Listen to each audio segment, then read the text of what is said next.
Well, Maureen, it is so nice to see you and nice to meet you in person. I mentioned off camera that I chased you around all weekend at the Conscious Life Expo. I didn't really chase you around because I knew where you were, where your workshops were, and which floor they were on, and where your booth was, but we never quite connected. So it's really nice to finally meet you here and to hear this message that I know wants to speak through you. You talked all weekend about 5D. And a lot of humanity is starting to really understand what 5D is. I've been calling it for years. I've been calling it a love-based reality. And what's great is that we've actually been able to create more of a concrete concept around it so that people are better at being able to visualize what that looks like. Religion. I like to tell people that when they say, well, what is 5D? I just say, well, it's what everyone else calls heaven. Yeah. So it's what religions have called heaven on earth. And that's what we're creating. So share with my audience, as I mentioned to you, a lot of my audience are spiritual newbies and they are soaking all of this stuff up. There are a lot of people have had spiritual awakenings in the last 2 years and they're looking for spiritual guidance. So what I teach and write about is all the transformational ideas that are so different from what we have been taught by our traditions. So, I teach about the fact that there's no more karma. And if we're in 5D, we're no longer keeping score on ourselves or anyone else. So it's obvious then that there is no karma. When I was first told that there was no more karma, even though I'd been teaching about 5D, it was a tough one to kind of wrap my brain around it. And, I spent a long time meditating on it and trying to make sense out of it, because if there's no more karma, what about this and what about that? And the answer, believe it or not, is it's all a game. And as one of the masters who channeled through me, Sanat Kumara, said, the game is over. The game will end when there is no more players. Will you be the first to leave or the last? And that pretty much nails it, because it isn't about, well, what if they do this or what if they do that? It's that's a game that we're not playing anymore, and we can choose not to play it. And when we choose not to play it, we can step out of it. And then all that stuff goes on, perhaps beneath us, but we don't have to participate. And the cool thing is, as we evolve, one of the things that I've observed is we evolve in a sine wave. So we have some highs, so we get it, we hold our vibration high, and then someone pushes our button, we go down low, and then we go high again. But the whole trajectory is still at an angle, and we're still making progress, even though we're going up and down and up and down. And initially, people used to think that once you become 5D, that's it. It's like getting your driver's license, you're in. But that's not true. It's more like borrowing someone's car. You have to ask each time. So the idea is, fifth dimension is a vibrational data set. And there's now a new game in town called the magnanimous dimension. And what that has done is merged third, fourth, and fifth so that you can slide easily between them and commingle with them and allow for yourself at 5D to interact with the 3D vibe, and then, pull back a little bit and go back in. And the idea being, as we evolve, we're going to have situations and circumstances where people will drop into their polarity consciousness, and we don't have to follow them in there. We can stay where we're at. And then when they're ready and we're ready, we can commingle again. It's interesting because I've been calling for years. I've been calling that doing the splits, spiritual splits, because I've had one leg in 5D and one leg in 3D, and it's really uncomfortable to try to straddle both of them at the same time. Yeah. Well, I call it I've been told by the guides, magnanimous dimension, and I put it on my website, and it's right on top, and it basically explains that. there was a belief system by a lot of people that, once you became fifth dimensional, you were fifth dimensional. And in reality, it's a lot harder to let go of the 3D world than we think it is, or than we're maybe labeling. And so it serves us to have this fluidity that allows us to move back and forth. One of the things I've been teaching about recently is the 3 earths. There's a crash and burn earth, there's a do-over earth, and then there's the ascending earth. And the do-over earth is full of well-intentioned people that maybe just haven't quite understood or gotten into the understanding of what's really happening and how we're transforming. And then the ascending earth is everybody who's on a trajectory, and that trajectory includes devotion to a spiritual practice, whatever it is, not necessarily devotion to a spiritual master, but to your inner guru and the devotional aspect of that.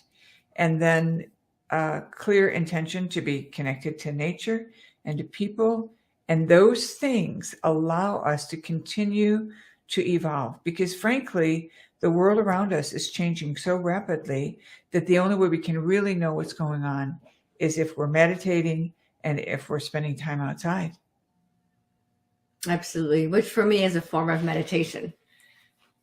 I'll go out and I just stick my feet in the grass and stay grounded. Yeah.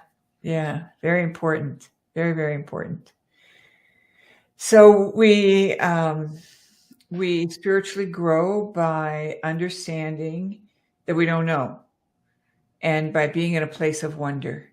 Just being in a place of wonder. So instead, when something happens you don't get, you don't understand, you don't like it, whatever it is, to say, I wonder what's going on. I wonder how that will work out. I wonder what they really meant.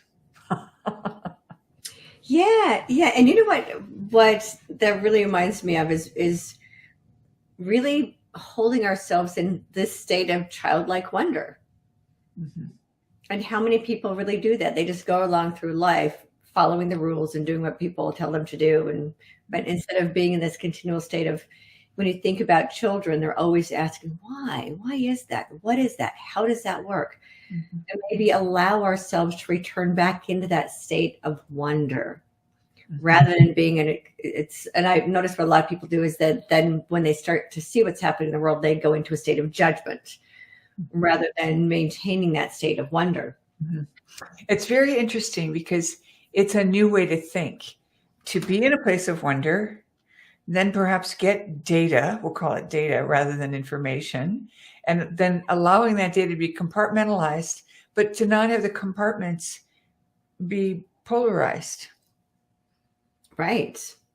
Yeah. So that's not how we've been thinking for for eons. So it's literally becoming fifth dimensional. Becoming fifth dimensional is actually doing that, being in a place. And one of the things I like to tell people is, it doesn't mean that you don't have judgment about what you want. What it means is you have the ability to discern what your preferences are, what pleases you. And then everything else for everyone else is fine. Right. And that's especially tricky if you're a parent, to create a space for your children. I took the tack that once they hit age 12 or 13, that I pretty much had taught them everything they were going to learn. And from that point on, I began asking them, how are you going to solve that? What are you going to do to fix that? Rather than, when I was your age, I did X. I love that. I haven't been doing that nearly enough with my kids. So, although I have learned how to let go of my attachments to who I think who I would like them to be and what I would like them to know, I've learned how to let go of those. Yeah. I can remember when my youngest son called me and said he wasn't going to go to graduate school. And I really wanted him to go to graduate school because he was a little bit on the immature side, and I felt it would really round him out. And I also thought it would give him some additional tools that he needed And I remember saying, well, I'm sure you're making the right decision, honey. And as soon as I got off the phone, I screamed. Yeah. I was pretty upset, but I never let on, Yeah. But then afterwards, you sat down and you realized that these were your own issues, right? Your own attachments. I never gave it another thought. I just let my emotion go with the scream. And then that was it. No judgment or thought about it one way or the other. Yeah. I mean, I obviously I screamed because I did have attitude and expectation and desires for him. And I could see what he needed, and, he turned out just fine. He went through a lot of struggles to get where he is today, but he's fine. He's totally fine and he's happy and everything's good. So who cares? Yeah. Who cares? So yeah, it's been interesting. And that is interesting, just to allow other people's paths to unfold the way that they see is best for them. Yeah. And you brought up something really important for people to grasp. And I think that is the difference between judgment and discernment. Mm-hmm. Mm-hmm. Yeah, because I think it's okay to have a bias. And, every once in a while I'll say to someone, well, my personality wants this, but I've checked in with my guidance and it says this. So we're going with guidance. Right. And I'm perfectly fine with that. But I also enjoy the experience of being in a body and having a personality and desires and preferences. And, I had I've had so many amazing experiences when I would announce, I do not want to do this. This is a terrible idea, blah, blah, blah, get on a rant and, just go. And then at the end I would say, but I'll check in. And if my guidance tells me to do it, I will. And I've had so many amazing experiences that were counterintuitive. Everything in front of us would say, do this. And yet guidance was, no, do it this way. And I have always been amazed at how well these things turn out. And that's one of the things I teach is the higher self connection. And there are very few people that will say you can get 100% accuracy. But I have a 3-step protocol that I teach people. And it is so effective that you don't have to trust it, And what's the difference between trusting and knowing? We trust that we'll meet and we know the sun will come up. So it changes you because, and a lot of people say to me, well, I have a good connection. I don't need that. And my response is, do you follow your guidance 100%? And if the answer is no, then you don't have 100% accuracy because you still let your ego or your personality or other people's egos and personalities influence your decision. Right. Right. So, but it's really hard. It's really difficult for a lot of people to get past that because it's a completely different way of making decisions in our lives. Mm-hmm. And a lot of people are not taught from childhood to trust themselves. They're taught to trust someone outside of themselves, and then the ego is constantly talking at us. I think we all make decisions based on history. My history, my friend's history, the internet history, whatever we can get that gives us information about when this happens, do this. And I tell people, just do all those things. Do all the steps. You're going to buy a car, look at the prices, look at what other people are saying about that car, look on the review boards and see what they're saying about the car, and then ask your higher self at the end, the last thing you do. And the protocol is pretty simple. I can share it with you if you want. Okay. It is something that's trademarked, but I still share it with people, if you want me to share it. Sure. And then if people want to dive more into that, then they can go to your website and get more information on that, correct? Absolutely. Okay. Absolutely. So for 45 days, you do the following. You ask only yes, no questions. You give yourself a little meditation where you ask your higher self to give you a symbol or signal for yes, no, and neutral. So you're not doing anything but just asking higher self, give me my signal or symbol for neutral, for no and yes and neutral. So it might be an itchy ear. It might be pressure on the chest. You might get a visual a triangle or a color or a shape, but everybody gets something. And there's a small percentage, maybe 10% of the population that don't get anything. And I do have a workaround for that. But for most people, if you ask in meditation, just a quiet meditation, show me my signal for yes, you'll get something. And one lady got an itchy ear for yes, and she didn't like that. So she's telling her body, settle down. We're gonna get the signal. And then her toes started to itch. Settle down. We're gonna get the signal. And then her whole body started to itch. So then she said, all right, I'll take the itchy ear. So sometimes we overlook it, or we bypass it, or we don't like it, or it's not good enough, that kind of stuff. So you first, just establish your signal or symbol. And some people actually get the word yes. They hear the word yes, which is fantastic. But it's not required. You don't have to hear the word yes. You can have any kind of a signal that shows up. And then you ask only yes, no questions, 30 or 40 times a day about stuff you don't care about. So, the dessert menu, is it my highest best good to have dessert? Well, if you already got your face fixed for dessert, don't ask, just enjoy. But if you're already decided you're going to have a dessert, you might ask your higher self, this one or this one. And the way you ask is, higher self, is it my highest best good to do this? Higher self, is my highest best good to do this? And so over time, when you start asking about stuff you don't care about, what happens is you get that rapport going. You get a history going. You get familiarity. You and your higher self have got a thing going. And then always follow through. That's rule number 2. Always follow through. So if you ask your higher self, is it my highest best good to take this route home? And your higher self said yes, then don't be changing your mind midstream. Just do what your higher self tells you.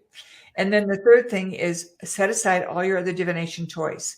So no pendulum, no muscle testing, no kinesiology. Set all that aside and just practice this. And the reason is the same as the reason you don't learn French and German at the same time. It's too tempting to mix it up, or to accidentally test it, or to start, double checking or something like that. So it's only 3 things. Only yes, no questions for 45 days, follow through, and set aside your other divination tools.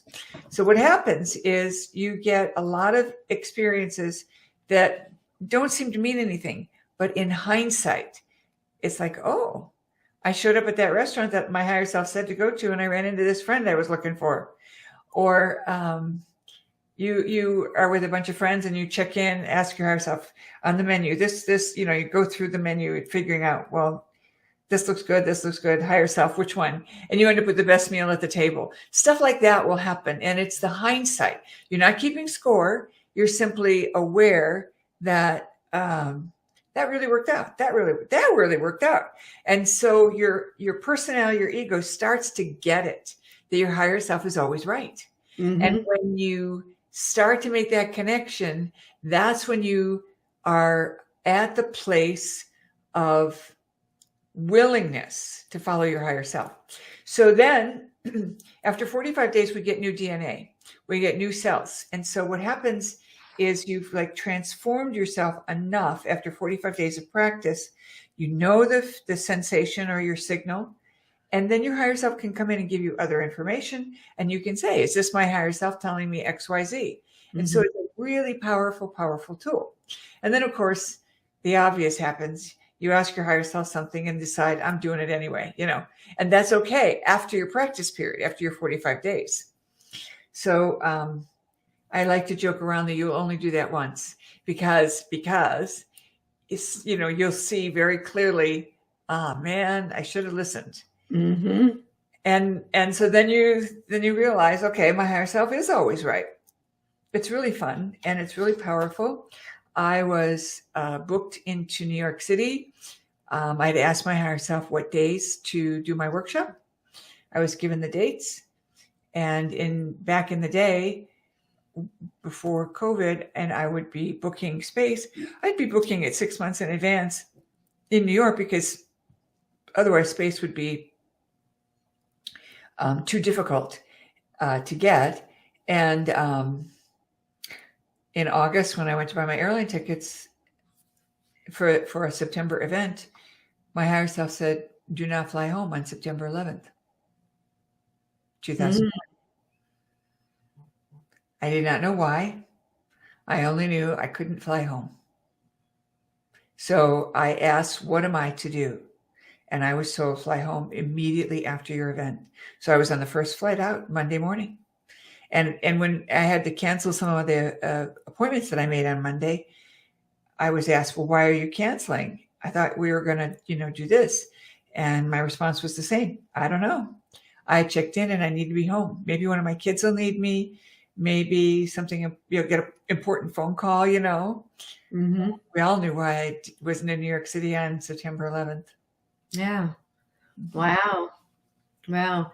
Now, I've had some opposite experiences where my higher self has told me to do things and I didn't do them.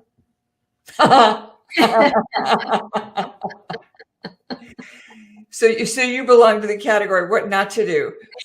Exactly. It's funny. So the years ago, people would say, well, can you give me advice about what to do? And I would say, well, I can tell you exactly what not to do.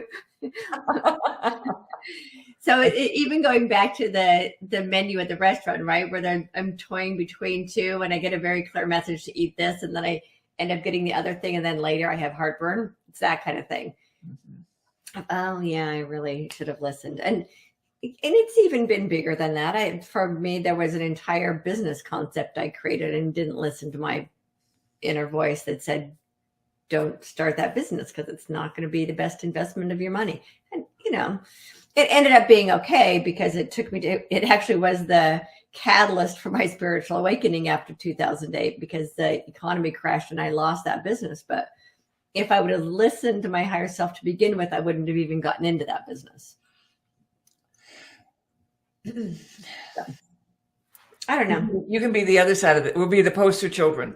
Well, now I do. Now I'm always, every time I finish anything, I'm always asking myself, what's next? What's next? Now, I have really clear communication, so I get the actual words of what to do. Mm-hmm. And sometimes it's really surprising. One, it might be go for a walk on the beach. Well, that was nowhere on my to-do list, but okay. Yeah. And it's trusting that. And usually when I do, I meet someone at the beach that I wasn't expecting to meet, or something cool always comes from listening to what my higher self says to do rather than looking at the to-do list. Mm-hmm. Very cool. Very, very cool. I have an amazing experience where I was flying home from a teaching gig in China and I was tired. It'd been 3 weeks of teaching, and my husband said, well, we're going to be going to Los Angeles from San Diego we lived in San Diego at the time, to LACMA to listen to a concert. Mm-hmm. And one of my friends was performing there. And we were members of the LACMA, so, the Los Angeles Art Museum. And so we liked going there. So it was a lovely opportunity to be there. And my husband came up with this brilliant idea to go to the Broad Museum because it had just opened. And he said, we'll have time to do both, blah, blah, blah. And I said, I'm going to be flying for 13 hours.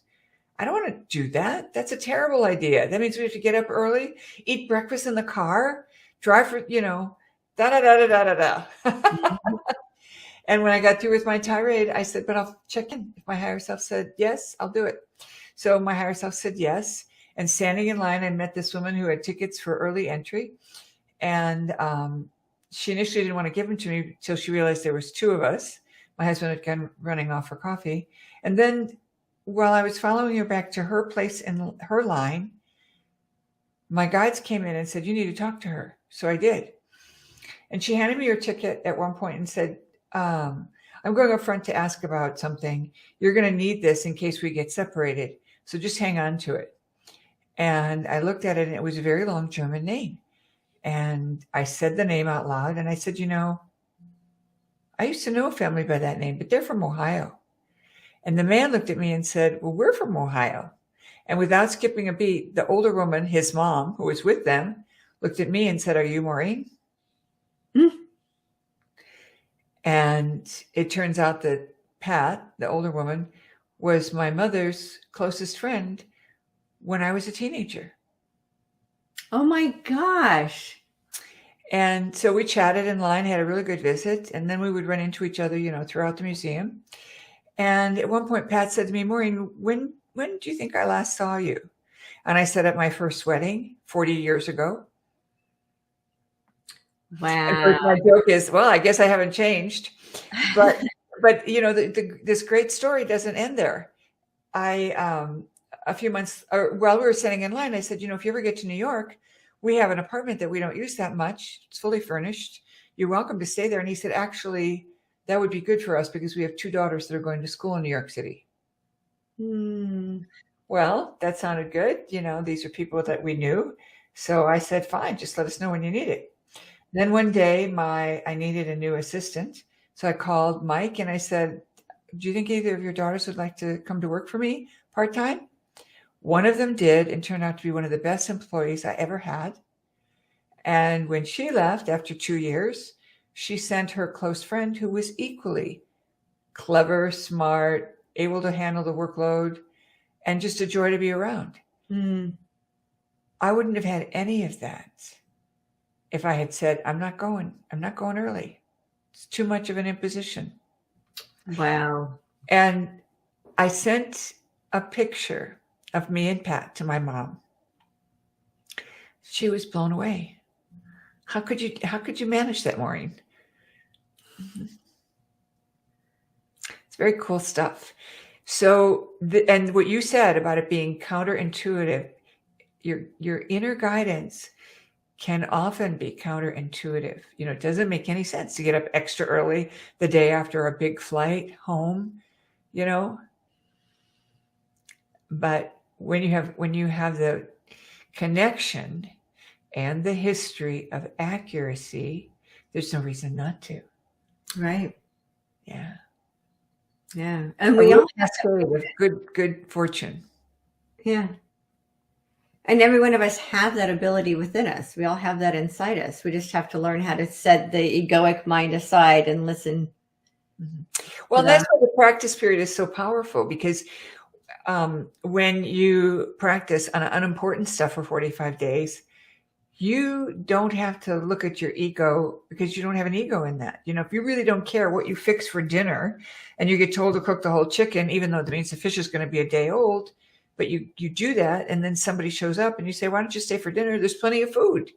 Things like that will happen that don't seem to make sense in the moment. But your higher self knows everything you care about and everything that's going on around you. And so it's more than just you. The higher self is the part of you that's fully plugged into source. So it's got the lateral view, and it's got the personality view, what you like, what your preferences are, what your needs are. So it's really amazing. That is amazing. And you know what that really does, that trial period, it really gets you to self-trust. Exactly. Yeah. And it's funny because the word trust still implies doubt. I trust you will show up. I trust you will pay me back. I trust that you will, take care of this job I gave you. When knowing is like, there is absolutely no question that it's going to happen. Got it. And that's why I call it, you don't have to trust your higher self anymore. You'll know. Right. Higher self. Yeah. So that's interesting. Thank you for pointing that out, because there's hope, faith, trust, and then above that is absolute knowing. Exactly. Okay. Exactly. And not a lot of people ever get to that space of absolute knowing, but I know what you're talking about. So when I was 21 years old, I went to this car lot to get a new car, and I walked in and I was checking out the cars. I had an old beat up clunker that I needed to get rid of. And I walked out of the car lot absolutely knowing I was going to come back the next day for that car. Made no sense whatsoever. I was brand new. I'd been in San Diego for a week. I didn't have a job. I was sleeping on someone's couch, but I knew for a fact I was going to get that car. That's I went excellent. back and got my new car. Then the guy said, well, we don't understand how you got approved for this. I just did. That's excellent. Well, and there is something to doing the best you can, and we all have moments where we know we could have done better, but there's also a quality about most of your listeners, I'm sure, that they're doing the best they can and they're really trying to live a good life, a harmonious life, a life that's not only filled with joy, but filled with some level of service towards their fellow man, towards their family, like that.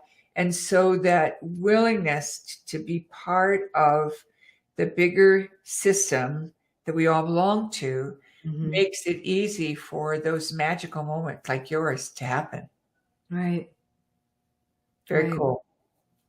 Very cool. Very, very Well, cool. I know you have to leave a little bit earlier today than usual.